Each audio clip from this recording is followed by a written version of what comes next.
I actually, to continue on this point, kind of about the line between personal responsibility and self-compassion, I guess Yes. that we've been kind of been talking about that, about how you can cope, and you referenced a little bit about the things where ADHD won't get you as bad and the things where it really starts to operate. And so something that my wife has been trying to navigate recently is like this, Scott, like, why aren't you just doing your things? Right. Because I'd be putting off my work and then I've been Yeah. ending up, I'll stay up all night and I'll Yep. get my work done then. And I'll be able to sit there and focus for 12 hours overnight where there's nobody around.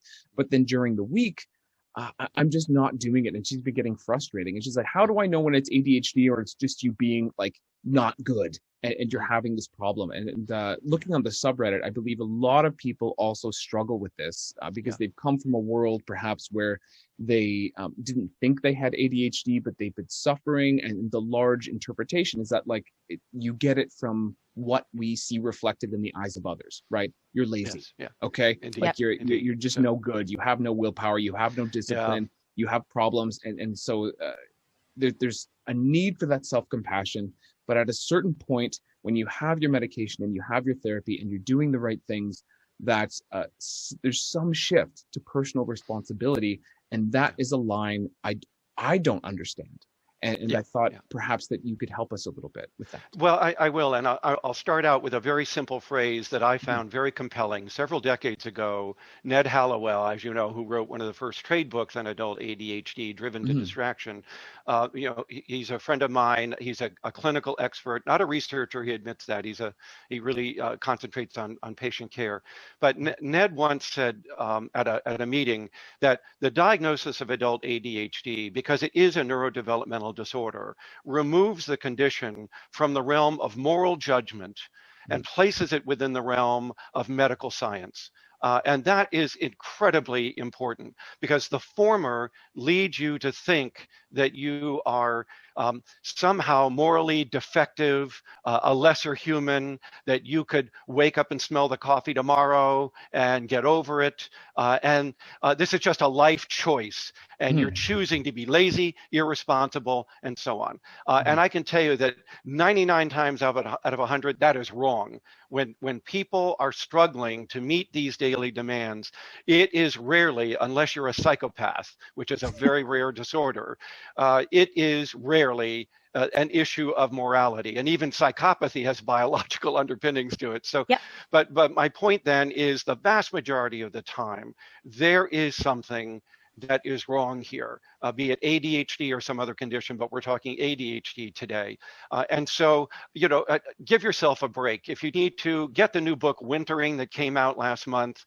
It's a great book on, surviving distress and the bad times in life, and cut yourself a little slack. We Oh, all yeah. need to pull back periodically and Mhm. not be so hard on ourselves in this culture that insists that everybody has to be striving for perfection and be goal directed and productive and wealthy and loved Yeah. on Oh, Facebook Lord. or whatever. I mean, Yeah. these are demands that humans simply cannot meet. You're setting yourself up for failure, and Mhm. especially if you have ADHD. So my feeling is, if you at all struggle with these issues of self-motivation, if you've been called lazy or disorganized and people keep berating you for these repeated inabilities to meet goals and follow through, that's a signal that there really is a disorder there. Mhm. And you need to go and get that evaluation. So I'm glad you brought that up, because I really am not in the camp of this high-handed moral judgment that is so condescending and arrogant, particularly from neurotypical people who don't know this, who don't get it, and therefore don't understand the seriousness with which this needs to be taken. So, like I said, cut yourself some slack. This is a serious problem. If you struggle with all the things that you mentioned in your description and then some, whether it's emotion regulation, time management, self-organization, reaching goals, accomplishing the things you set out to do, or if it has to do with health and self-improvement, and you can't seem to control your addictions and your food and your tobacco and your marijuana and your gaming and your alcohol, that's a sign that there's an underlying self-regulation disorder here. And by the way, self-regulation is biological, not moral. So this idea that if you don't have it, you could easily get it by just going to get, a book on the 7 habits of highly effective people. I mean, that is so trivial as to what is really going on here. So, this isn't something that you're going to solve on your own. If you struggle with those things, it's treatable. ADHD is the most treatable disorder in psychiatry, bar none. And that's why we want people engaging the system and the process, because it's never too late, Scott, to change your life and to get back on track and start meeting those goals and, fulfilling some of the things that you set out to do. It doesn't have to be this way if you will just, recognize that the public is wrong and there's something going on here. And you're right. Trust yourself. There's something wrong. And that's why I really want to encourage our listeners to please, if you are in doubt, then go and get evaluated and get help. And stop the moral judgment on yourself. I mean, because you're harder on yourself than the public's going to be on you, and you need to get rid of that. You really need to stop it. And definitely, like in terms of on our subreddit, I think this concern that the experiences we're having are a moral failing is extremely pervasive. Oh, I know. People come here in the Discord community and in the Reddit community every day asking, is it me? Am I just lazy? Or could this be disorder? And we talked a bit about disorder begins where harm begins. But I think also a lot of this is wrapped up in the misconceptions about what ADHD is. Yes. If we're not seeing intense attention related deficits, it's harder for people to recognize that this could be something other than you're just lazy and you wanted to watch Netflix. Right. For example, in my personal experience, what triggered me that there was a problem was profound executive dysfunction at work.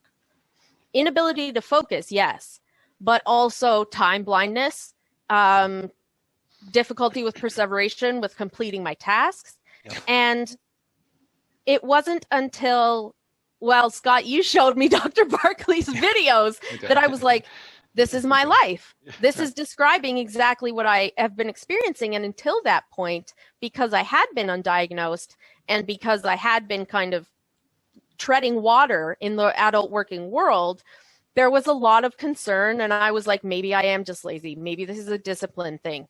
But getting evaluated and then being able to start treatment with medication made such an intense, immediate difference in my life that really confirmed for me, this is certainly disorder level and it's definitely not a moral failing. Right. But if you've spent your life being told by teachers, parents, and other people, this is you being lazy, just apply yourself some more. It is at the same time very difficult. Those magic words, right? Unlearn that kind of negative, you internalize it. Yeah, so much. Let me tell you that people, the number one emotional problem we see with the adults when they first come to clinic is demoralization or maybe even dysthymia, which is mild depression. And in 25% of the cases, it really is major depression, but certainly demoralized by not only their own sense of failure and not being able to accomplish half of what they thought they would by the age that they've reached, but by all the browbeating, negative, judgmental feedback that they've been getting throughout their life. And it's all wrong. I mean, to me, looking at ADHD as a moral failing is like saying, I don't believe in evolution, even though there's millions of research papers that support that theory. 60% of the public in the US still doesn't believe it. And to me, it's the same with ADHD. You've got the majority of the public thinks that children and adults' behavioral problems started with bad parenting. And let's just bash their mothers. And when you grow up, we're going to bash you too, because you could have changed this. And, that's our society that we live in. And it's completely disconnected from the research in psychology and neuroscience that talks about the underlying biological nature of these things that society wishes to judge you upon. Yeah. So, we got to get past Victorian England in the late 1800s here and just give this up and move into the age of science that, when people describe these symptoms, they're describing an underlying neurobiological problem, not some choice that they just decided to make. It's really a hardware issue, not a software issue. I love that analogy. Well, that comes from the recent book, The Madness of Crowds, which is another book you should read. It has nothing to do with ADHD, but just about this idea of, is it hardware or is it software? Software we can change, hardware is a little bit harder to do. And I love that metaphor for this. But let me just very quickly, Scott, because I know we've only touched upon it fleetingly, but there are 7 major executive deficiencies that go with adult ADHD. They take 20 to 30 years to emerge because the executive brain is the last of human psychological traits to develop. And that's your frontal lobe. And it's the most recent to evolve. So it's very slow at developing. And it doesn't finish until you're 28 to 32 years of age, roughly. But the point is, these all develop sort of one at a time in a staging, but by the time you're an adult, you better have these 7 mind tools on your Swiss Army knife for self-control, or you're going to be in big trouble. Indeed, you're 5 times more likely to die by age 46 if you don't get this disorder treated. So it's a lethal disorder, not just some sort of thing that disrupts your daily living. Children are twice as likely to die by age 10. It'll shorten your lifespan by 13 years, which, by the way, is worse than all other public health issues combined. Smoking, obesity, high blood pressure, alcohol, exercise, you combine all of those, they don't reach that 13-year mark. So ADHD is a very impairing disorder. Indeed, we're having a symposium in a month through the CHAD organization on ADHD as a public health disorder, not just a mental health disorder, because of all the health-related issues that go with having ADHD, from obesity to tobacco abuse to marijuana use to alcohol to not exercising to addictions, and we just go on and on and on here through the health, higher risk for diabetes and so on, that and women higher risk for bulimia and binge eating pathology as well. So I mean, there's a lot going on in health related to this disorder. So here are the 7. 1, self-awareness. The disorder robs you of the normal level of self-awareness that other people have. So you're often the last person to get it, to understand it, to own it, because, everybody else around you is seeing that, if you really were monitoring yourself, you wouldn't have done that. You wouldn't have said that. You would have put the brakes on a little early, but no, you just had to blurt it out impulsively. So self-awareness is one of the things, which is why when we see patients, we always corroborate what they tell us through other sources who know them well, just to make sure we're getting a good handle on that. Because sometimes, particularly with the teens and the young adults with ADHD, that's the problem. Other people around them are saying, you need to do something about this. And they're saying, it's not me. If you just get off my back, it's my mother, it's my dad, it's my teacher, it's my principal, it's my boss. They're blaming other people, as my twin brother did. It was everybody else's fault until he was 37. And then he finally realized that there was a problem. And even then, only erratically engaged the system, and it cost him his life. He died in a car accident at 56. I'm sorry. No, from his ADHD. So we have self-awareness, we have inhibition, we have working memory, we have nonverbal working memory. I'll get back to those in a moment. Okay, those are like the GPS of the brain. And then we have emotion regulation, self-motivation, and planning, which includes problem solving. Those are the big 7 executive abilities. And ADHD just cuts a swath through all of that to varying degrees, depending on individual differences and all of that, but they're all at risk. So you see, that's very different from the DSM perspective, which is it's just an attention disorder. So just wanted to get that out there. Yeah, what were you going to say? It's gone. It's totally gone. No, I started listening again. ADHD. Out of my head. It was just, it was this really, maybe it'll come back to me. So there was a point, Dr. Barkley, you made maybe 5 or even 10 minutes ago. And it was when we were talking about society and how there's the bashing and the advice you get and the 7 habits of very effective people and the Tony Robbins. Which we all tried to read to fix ourselves. Oh yeah. That's what I'm saying. That's what I'm saying. That this is actually kind of like this negative, deadly spiral that I think people with ADHD could get into, because you're going through your life and you're clearly experiencing, oh, I need time management and I have productivity issues. So you go on the internet and you Google and you're like, productivity stuff. And then there's no one to notice that it doesn't apply to you. So, so you're consuming what I kind of personally refer to as productivity pornography, which is that you got to hustle culture, get your side hustles, get your this, get your that. You got to manage your state, Tony Robbins, all that stuff. And like, this works for neurotypicals, but for us, it's like, it's just like digital poison a little bit, that it's saying. And by the way, it only works for 1 in 5 of neurotypical people. But unfortunately, they don't tell you that. And so they're promoting something. It's like, you know, buying property with no money down. Please don't go to that workshop, because that ain't going to happen. And you're going to be broke. You're going to be flipping houses when the crash hits, and now you're underwater. So, but to me, it's a very similar thing. So I just want you to know that the average person who makes a New Year's resolution has failed at it 2 weeks later. Only 20 to 25% of people can engage in effective self-change when they choose to do so. The rest of us struggle and need compensatory ways of doing it, and ways of reorganizing our environment to help compensate for that. So there are ways to succeed at doing that, but not the ways that are given to neurotypical people to just read this and do this. Because first of all, we know that even if the adult reads it, they can't do it. And this brings up a crucial point about ADHD. ADHD is not a disorder of knowing what to do. It has nothing to do with skill or knowledge. That's the back part of your brain. ADHD is a disorder of the front part of the brain, which is the performance brain.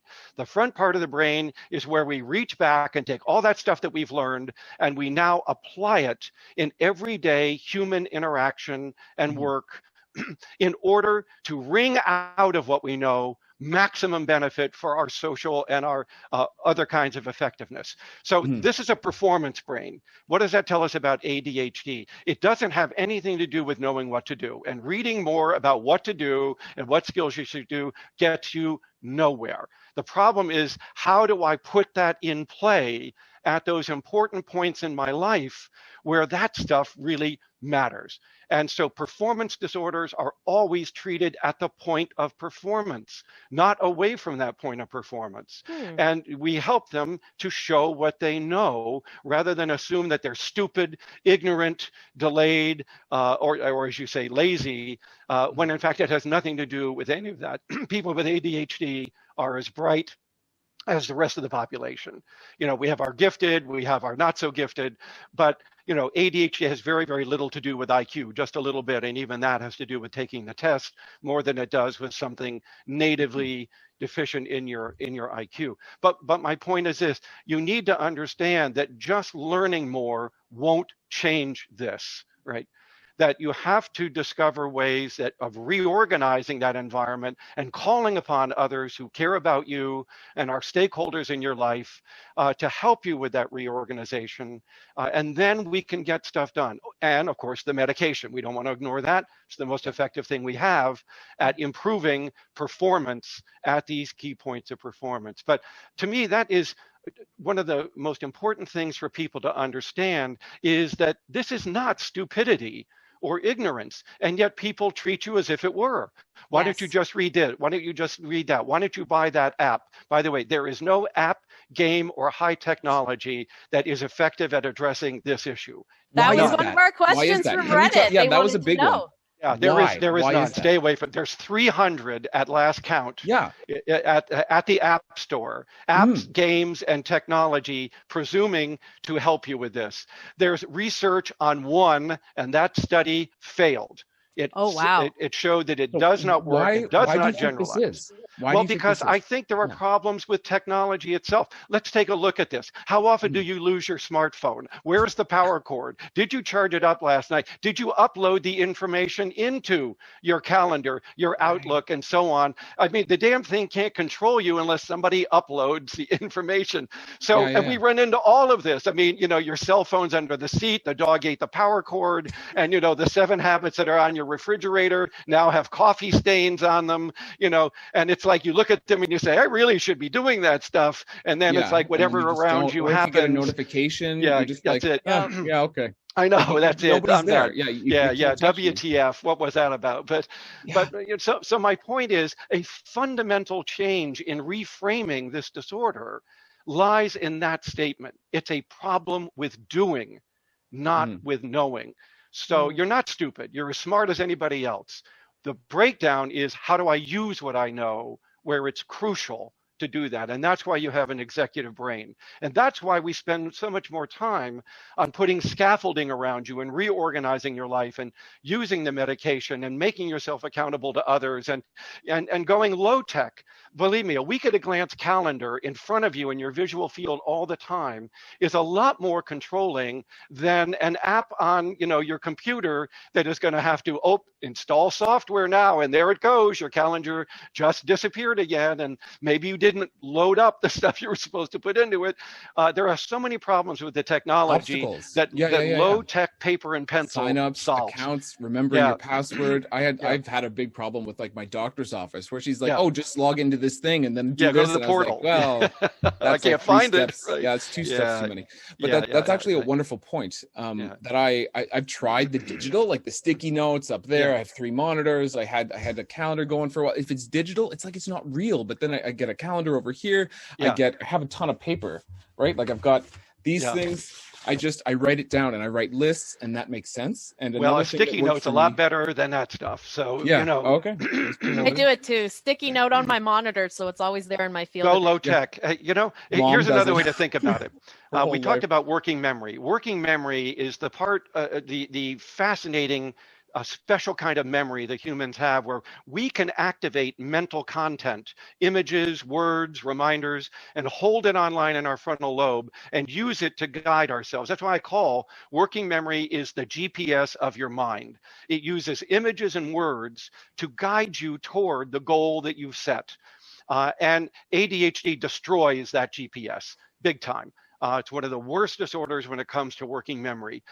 So a good way I get this point across is when you're aging like I am, that's what you're going to lose. You're going to lose your working memory. And so as a result, I can go into a room, because I'm 71 now, and starting at 55, you start to lose this. And what happens is the things in your brain that should be controlling you are losing to the things around you in the environment. So if I go to the mailbox, I pull weeds, I see the paper, I talk to a neighbor, I take my trash can back, and I'm back in the house, and I never got the mail. That's my life. So, I have sticky notes all over this house for that reason, if not on my hand. So ADHD is a lot like being an old man times 100. I'm losing something that you never had or didn't have effectively, I should say, to be more accurate. So that's why the low-tech stuff that we elderly have to rely on is so much more compelling. It's got to be in your visual field because that's what's controlling you. The mental information is not controlling you. So one of the principles in my adult book, or excuse me, my parents' book on the 12 principles is offload working memory. Get it out of the brain, get it out of the mind. Find another storage device, if you want to call it that, but a piece of paper is the storage device, a do list, a sticky note, and get it in that visual field so that you're beating your brain at its own game. The ADHD brain is overly coupled to the context, to the now, to the things around you, hence the distractibility. It is not so good at decoupling from that and letting mental information guide you like a heat-seeking missile toward your goal, or like your GPS. And you've got to beat that working memory deficit. And one of the ways to beat it is to don't rely on it. You carry a journal. If somebody says, I need you to do this, you write that down. If you agree to do something else, you write it down. And that journal stays with you even when you're naked, so that you have a working memory on another storage device that is easily accessible, doesn't need charging or power cords or updates or new software. It's here now. And get used to that, because that is a way to beat ADHD at its own game. Once you know the disorder, you can figure out what the workarounds are, and then you can become more effective. That's what ADHD coaches do as well. That's a great resource besides medication and cognitive behavioral therapy. I see an ADHD coach. She's got a coach. Yeah. That's right. Yeah. And what do? They make you accountable to somebody else for the goals you set. And we all know that when we're socially accountable in the now, we are more likely to do what we agreed to do. It's like if I say I'm going to go running in the morning by myself, ha, ha, ha. The morning comes around, it's cold as hell outside, and I'm not going out there. But if I said to my neighbor, I'm going to meet you at 7:30 and we're going to run, I'm out there. So that, that's another strategy we teach adults with ADHD. Use others for accountability. Your friends, your colleagues. I actually did that successfully. That's something I was trying to figure out how to do it after I heard your talk. And so what I do, I'm here in the basement, right? This is where I work, and my wife works. You and Joe upstairs. She's Biden, up there right now. Get out of there. I know, but so she's what actually ended up working is like we tried to do morning accountability, where like I'll tell you what I'm going to accomplish, then we check in at the end of the day, and the end of the day would come, and I'd be like, I didn't do it, but if I have a Zoom meeting with her and I share my screen and she could be looking at what I'm doing at any time, I behave. And that's it. And I also care about like doing smart stuff and impressing her and like that. But it was at the point of performance, right? It wasn't before the point of performance. It was sharing it right then. And so I also, before I forget again, I remembered the thing. So you were talking about blaming other people and that can happen. And it made me think of some research I read maybe about 5 years ago that came out, and it was about external locus of control. And it was not about ADHD, but it may as well have been because, and what reminded me was were your words about the strong coupling to the context, that we are overpowered by context. And people with ADHD, if they don't know it, I think they intuitively understand that, and they see that when this thing is in the context, it makes me do the thing. So therefore, and this is where the problem is, that thing is responsible for my behavior, that there's no disorder in their causal model. So they just end up blaming everybody else, and just kind of naturally, I guess. Especially when your self-awareness is limited. I mean, I'll just give you an example. Because I know we're probably going to run out of time. This is so interesting to talk with you guys about this. And it's wonderful that you give me this platform, because Scott, as you know, one of my personal goals throughout my 44-year career, unlike many of my colleagues, is the dissemination of the science to the endpoint user. To the public. I'm inspired by people like Richard Dawkins and Carl Sagan, and earlier Jacob Bronowski, and these prolifically intelligent scientists who were very productive, but who left the ivory tower from time to time to take the knowledge to the masses where it really needs to be. And I find that a compelling argument. Many of my colleagues in the university despise that with their arrogance and their condescension. They view it. They view it as beneath them. I mean, it's not going to help you get full professor or get promoted. That's going to come through all your publications and being acknowledged by your peers. But the fact is, less than 20 people ever read your article. That's it. So, whereas if I do a talk like this, we have an option to reach over 1 million people with the information that really matters. And so, and they're hungry for that information. Well, and bless you for doing this, because it gives science that pathway, that channel, to bypass the journals, bypass the textbooks, and get all this stuff out there right now. I review all research every week on ADHD published in the world. And then I put that into my presentations and into the things we're talking about. So otherwise, it's 5 to 10 years for research to trickle down to the average user, including clinicians in practice. 5 to 10 years. So, we have to short circuit that. And that is what my idols in the other sciences really did for me, which is to take this out of the lab and let's wring out of this what we all need to know about this, and just short circuit that academic, stodgy, almost atherosclerotic sort of process of how information slowly winds its way out to the endpoint user, which makes it about 5 to 10 years out of date anyway.